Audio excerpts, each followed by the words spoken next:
হরে কৃষ্ণ। প্রথম অধ্যায় অর্জুন বিষজ্যোগ। শ্লোক ১। ধৃতরাষ্ট্র উবাচ ধর্মক্ষেত্রে কুরুক্ষেত্রে সমবেতায়ুৎসব মামকা পাণ্ডবাচ্চৈব কিমকুর্বত সঞ্জয়। ধৃতরাষ্ট্র জিজ্ঞাসা করলেন, হে সঞ্জয়, ধর্মক্ষেত্রে যুদ্ধ করার মানসে সমবেত হয়ে আমার পুত্র এবং পাণ্ডুর পুত্রেরা তারপর কি করল? আচ্ছা, এখন আমরা যদি এই শ্লোকটার তাৎপর্যটা কি এটা একটু জানার চেষ্টা করি। ভগবদ গীতা হচ্ছে বহুজন পঠিত ভগবত তত্ত্ববিজ্ঞান, যার মর্ম গীতা মাহাত্ম্যে বর্ণিত হয়েছে। সেখানে বলা হয়েছে, ভগবদ গীতা পাঠ করতে হয় ভগবত তত্ত্বদর্শী কৃষ্ণ ভক্তের তত্ত্বাবধান। ব্যক্তিগত দৃষ্টিভঙ্গির পরিপ্রেক্ষিতে গীতার বিশ্লেষণ করা কখনোই উচিত নয়। গীতার যথাযথ অর্থ উপলব্ধি করার দৃষ্টান্ত ভগবদ গীতাই আমাদের সামনে তুলে ধরেছে অর্জুনের মাধ্যমে, যিনি স্বয়ং ভগবানের কাছ থেকে সরাসরিভাবে গীতার জ্ঞান লাভ করেছিলেন। অর্জুন ঠিক যেভাবে গীতার মর্ম উপলব্ধি করেছিলেন, ঠিক সেই দৃষ্টিভঙ্গি মনোবৃত্তি নিয়ে সকলের গীতা পাঠ করা উচিত। তাহলে গীতার যথাযথ মর্ম উপলব্ধি করা সম্ভব। সৌভাগ্যবশত যদি কেউ গুরু পরম্পরা সূত্রে ভগবদ গীতার মন গড়া ব্যাখ্যা ব্যতীত যথাযথ অর্থ উপলব্ধি করতে পারেন, তবে তিনি সমস্ত বৈদিক জ্ঞান এবং পৃথিবীর সব রকমের শাস্ত্র জ্ঞান তিনি আয়ত্ত করতে সক্ষম হন। ভগবদ গীতা পড়ার সময় আমরা দেখি, অন্য সমস্ত শাস্ত্রে যা কিছু আছে তা সবই ভগবদ গীতায় আছে। উপরন্তু ভগবদ গীতায় এমন অনেক তত্ত্ব আছে যার কোথাও নেই। এটি হচ্ছে গীতার মাহাত্ম্য, এবং এর জন্যই গীতাকে সর্বশ্রেষ্ঠ শাস্ত্র বলে অভিহিত করা হয়। গীতা হচ্ছে পরম তত্ত্ব দর্শন, কারণ পরমেশ্বর ভগবান শ্রীকৃষ্ণ নিজে জ্ঞান দান করে গেছেন। মহাভারতে বর্ণিত ধৃতরাষ্ট্র সঞ্জয়ের আলোচনার বিষয়বস্তু হচ্ছে ভগবদ গীতার মহৎ তত্ত্ব দর্শনের মূল উপাদান।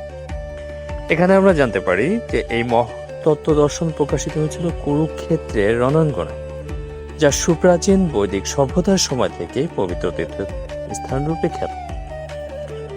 ভগবান যখন মানুষের উদ্ধারের জন্য এই পৃথিবীতে অবতরণ করেছিলেন, তখন এই পবিত্র তীর্থস্থানে তিনি নিজে পরম তত্ত্ব সমন্বিত এই গীতা দান করেন।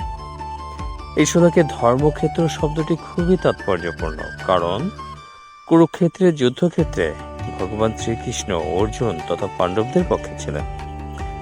দুর্যোধন আদি কৌরবদের পিতা ধৃতরাষ্ট্র তার পুত্রদের বিজয় সম্ভাবনার সম্বন্ধে অত্যন্ত সন্দিগ্ধ হয়ে পড়েছিলেন।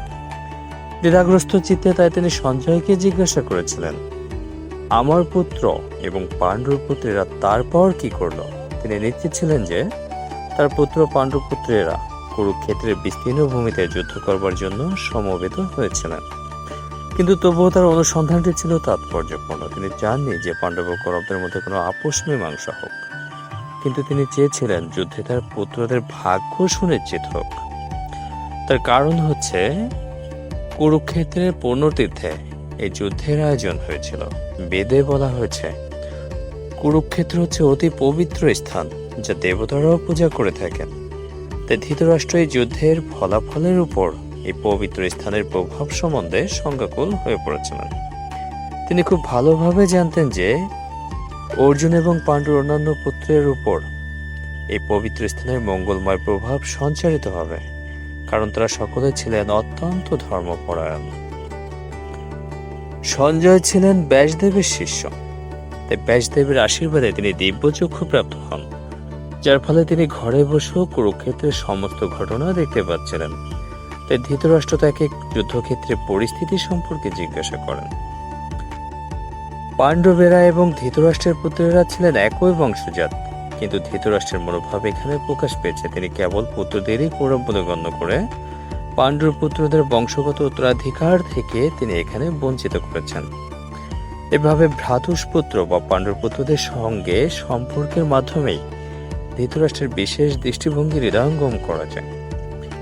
ধান খেতে যেমন আগাছাগুলি তুলে ফেলে দেওয়া হয়, তেমনি ভগবদ গীতার সূচনা থেকেই আমরা দেখতে পাচ্ছি কুরুক্ষেত্রের রণাঙ্গনে ধর্মের প্রবর্তক ভগবান স্বয়ং উপস্থিত থেকে ধৃতরাষ্ট্রের পাপিষ্ঠ পুত্রদের সমন্বয় উৎপাটিত করে ধার্মিক যুধিষ্ঠিরের নেতৃত্বে ধর্মপরায়ণ মাহাত্মাদের পুনঃপ্রতিষ্ঠা করবার আয়োজন করেছেন। বৈদিক এবং ঐতিহাসিক গুরুত্ব ছাড়াও সমগ্র গীতার তত্ত্বদর্শনের পরিপ্রেক্ষিতে ধর্মক্ষেত্রে ও কুরুক্ষেত্রে এই শব্দ দুটি ব্যবহারের তাৎপর্য বুঝতে পারা যায়।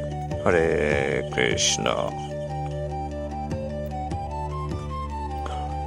এখন যদি আমাদের জীবন সম্পর্কে আমরা এই শ্লোক থেকে ধারণা লাভ করতে চাই, সেখানে অনেক সময় দেখা যায় যে আমাদের নিজেদের সম্পর্কের মানুষরাই আমাদেরকে দূর করে দেয়, অর্থাৎ আমাদের থেকে বিচ্ছিন্ন করে নেয়, নিজেদের থেকে আলাদা ভাবে। যে যেরকম ধৃতরাষ্ট্র এবং পাণ্ডু, সে তার নিজের ভাই হওয়া সত্ত্বেও, নিজের ভ্রাতুষ্পুত্র হওয়া সত্ত্বেও তাদেরকে একটু আলাদা চোখে দেখছে। অর্থাৎ আমাদের এই সামাজিক পরিবেশ বা পার্থিব পরিবেশ আমরা যেটাই বলি না কেন, এখানে আপন বলতে খুব কমই আছে।